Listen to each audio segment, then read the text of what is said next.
El proceso de fundición consiste en preparar los materiales para hacer el diseño.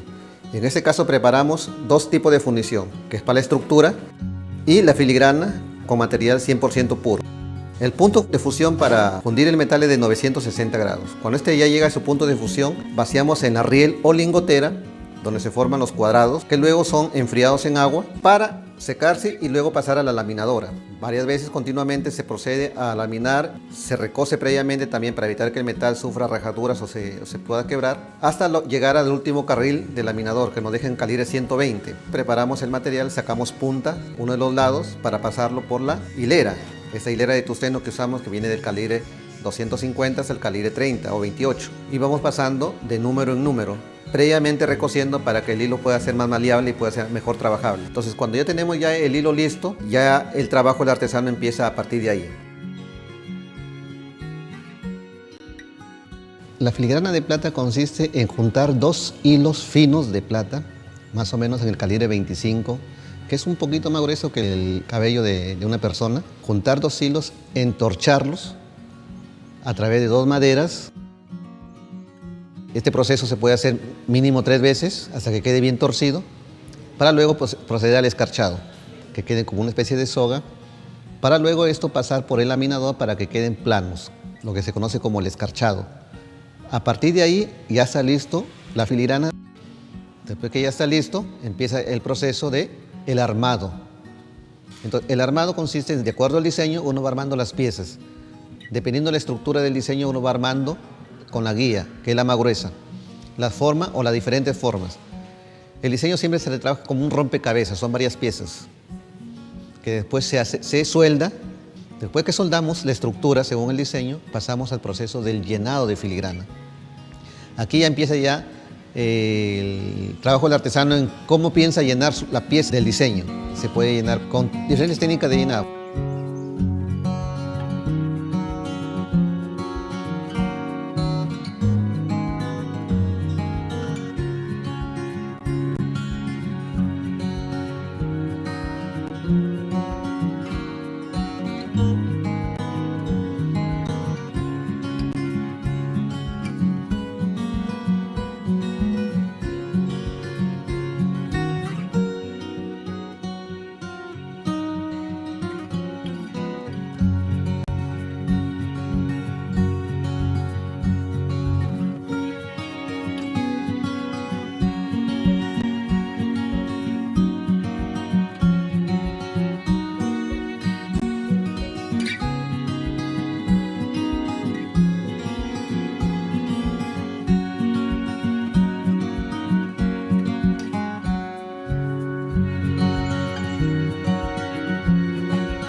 Según el llenado que hemos escogido, se suelda la pieza y viene el proceso de armado de la estructura.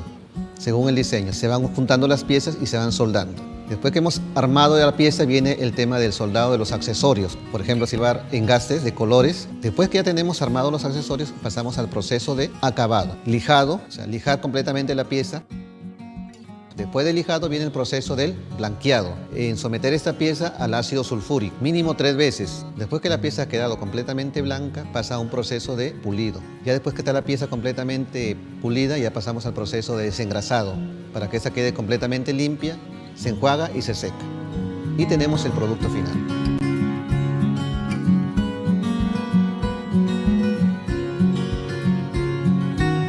Nosotros somos 6 hermanos, todos varones, y bueno, desde que hemos crecido siempre hemos visto a nuestros padres, tanto a mi madre como a mi padre, trabajar filigrana en oro y después en plata, y poco a poco nosotros fuimos adquiriendo los conocimientos de la técnica y lo aprendimos de un gran maestro como es nuestro padre.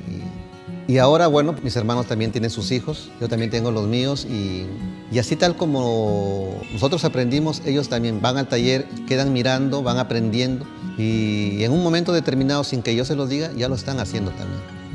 Pero eso es cuando a uno le gusta, o sea, el arte.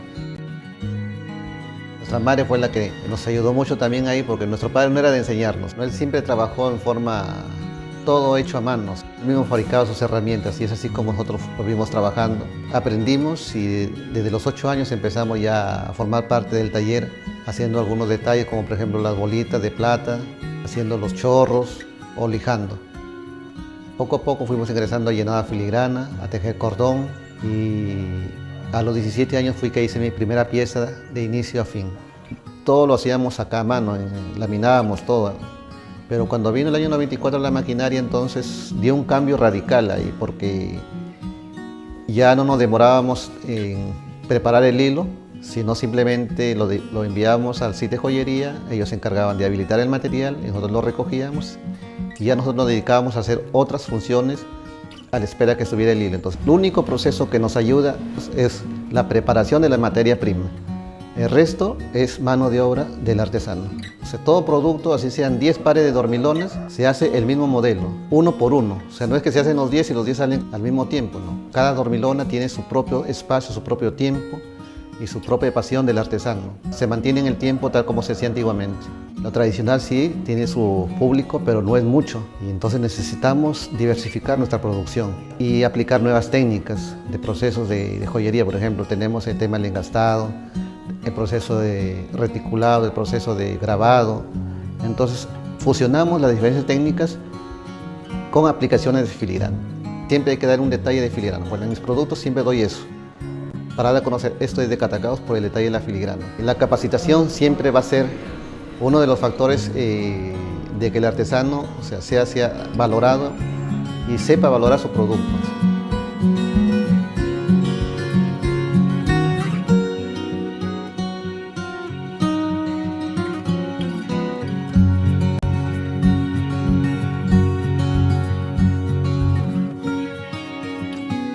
Mi padre fue joyero desde muy niño.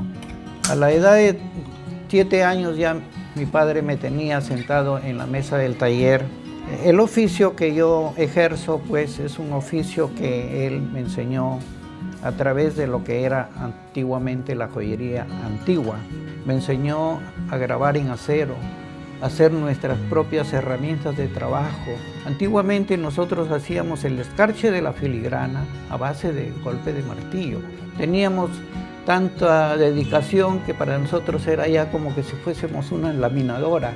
Hoy día pues tenemos ya máquinas eléctricas, como son laminadores, como son discos de diamante, y de esa forma pues hoy día tenemos un poco más de facilidad en el trefilado del material.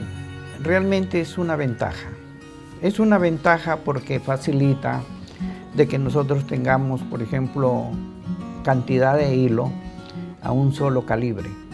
Porque antiguamente cuando nosotros preparábamos la hilera, que era de hoja y muelle de carro, y le abríamos al rojo vivo los huequitos, entonces solían abrirse.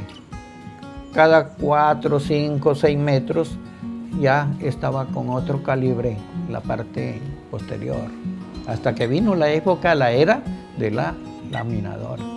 He trabajado con mechero, he trabajado con vela, he trabajado con Petromax.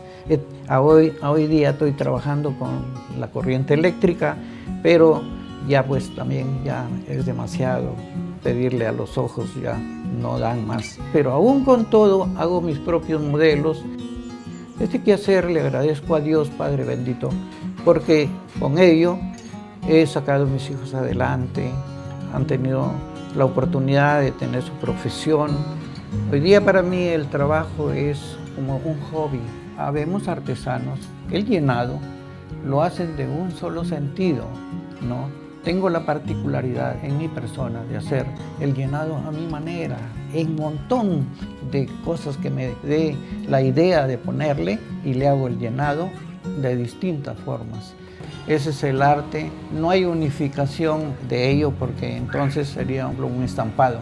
Ahora, los dibujos, por ejemplo, aretes del año 50, pero ya está en este momento modernizado con la filigrana en alto relieve, porque antiguamente se hacían en oro de 14 y se hacían en bajo relieve.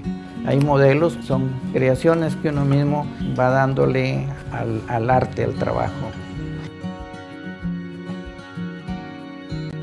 La parte importante es el tejido de la filigrana, el gusto de darle a la filigrana sus contornos, sus adornos, como un tejido de un crochet. Esa es la parte importante de conservar siempre el arte. Por eso se llama artesanía.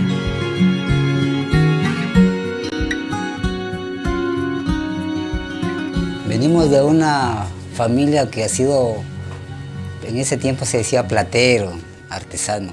Jovencitos estábamos, siempre nos traía acá para apoyarlo, desde que tenía unos 8, 10 años tal vez. Ahí íbamos aprendiendo, mirando, observando todo. Aprendí con sopletes a boca, ¿no? Este tipo de sopletes que hay ahora, que es a gasolina, a gas. Eran bien artesanal, lo más puro, como se dice en artesanía que había, porque él había aprendido eso. Él hacía sus fierros, sus herramientas, y uno también miraba y aprendía también a hacer sus partes, sus herramientas.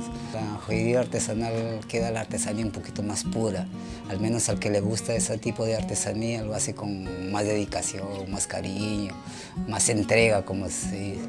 Anteriormente se decía casquillos a este tipo de herramienta. Son los huecos por donde van a trasfilar este hilo. Por la fuerza que se iba a emplear, entonces, ¿qué se hacía? Se utilizaba una tenaza grande que tenía una especie de gancho para poder apoyarse con una soga. Una vez que el hilo ya está un poco más delgado, este se llama destroncar. Antes, para blanquear una pieza se utilizaba el limón, por ejemplo. De esa escuela venimos, de ese aprendizaje de mi padre.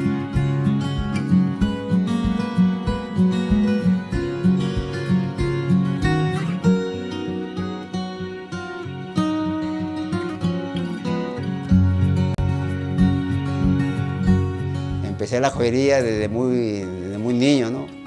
Ya que mi padre no fue el primero que nos enseñó, ¿no? Desde niños hemos venido a apoyarlo en algo, pero él no nos dejaba primero, que como éramos niños estábamos estudiando, y él quería que nosotros siguiéramos estudiando, pues, ¿no? Complementábamos, a veces estábamos en el colegio y en los momentos libres me veníamos a aprender. Cuando aprendimos la joyería, empezamos haciendo soles de casquillos que le llamaban, porque nunca íbamos a meternos en el oro, pues como íbamos a amarrar una pieza. Tenemos que, mi papá decía, fundan este cuadradito de plata, y era cadena fragua, lo fundíamos, veíamos, ya íbamos aprendiendo. Y aprendimos haciendo cadenitas, lo primero que es lo más básico, las cadenitas. Y yo quisiera que eso no se pierda, pues que sigan las generaciones que vienen. Claro, vivimos de ello, vivimos de la feligrana.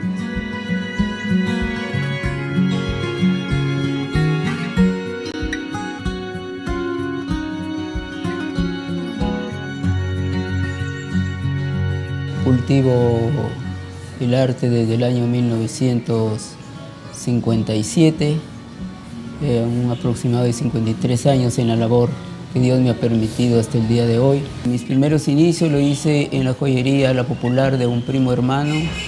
En aquel tiempo todo trabajamos nosotros en oro de 14. Luego paso ya casi a perfeccionarme en la filigrana, ya en una filigrana completamente distinta, que era ya lo que era el repujado, ¿no? En donde se trabajaba la filigrana ya en dos niveles.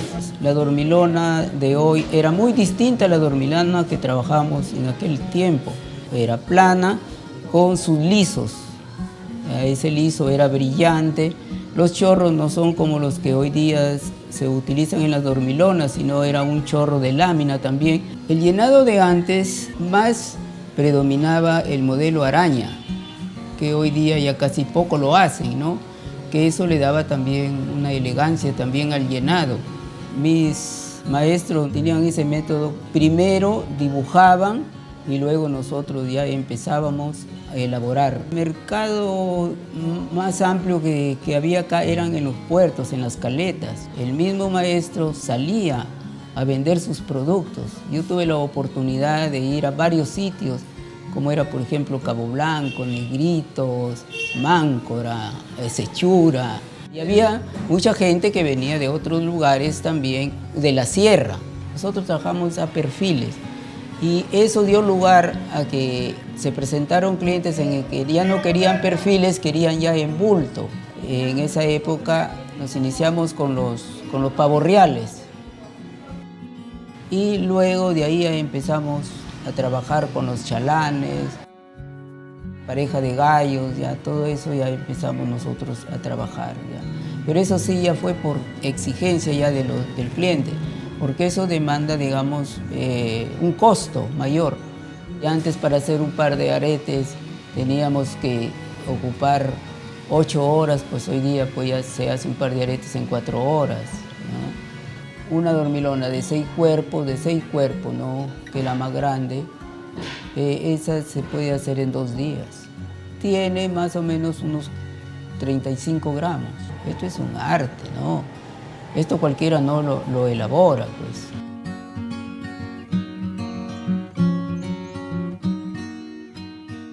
Hace 30 años me inicié. Primerito fue por necesidad para costear mis estudios.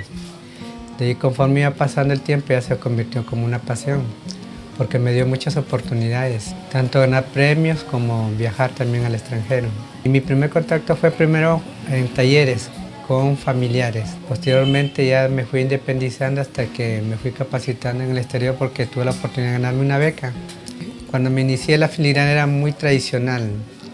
Solamente todo eran diseños regionales. Con la capacitación que yo tuve fui creando mi propio estilo. Comienzo a emplear todo lo que son materiales alternos como son piedras preciosas, maderas o telares. Eso hace un estilo diferente y lo que más me identificaba pues, como orfebre. La filigrana mayormente, como es un producto todo manual, siempre va a haber un poquito de diferencia en cuanto a las medidas.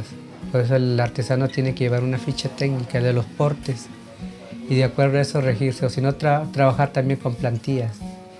Eso lo he comprobado y eso hace que bote una medida, pero no tan perfecta, pero por ahí de 1 milímetro no pasa. Y el peso que sea de 2 décimas. Y ya entras en confianza con el cliente. Conforme le presentas el producto, después el cliente ya va a ir confiando en ti, ya te va a recibir el producto sin un reclamo, sin probarlo nada. Sí hay mercado para la filigrana, yo lo he comprobado.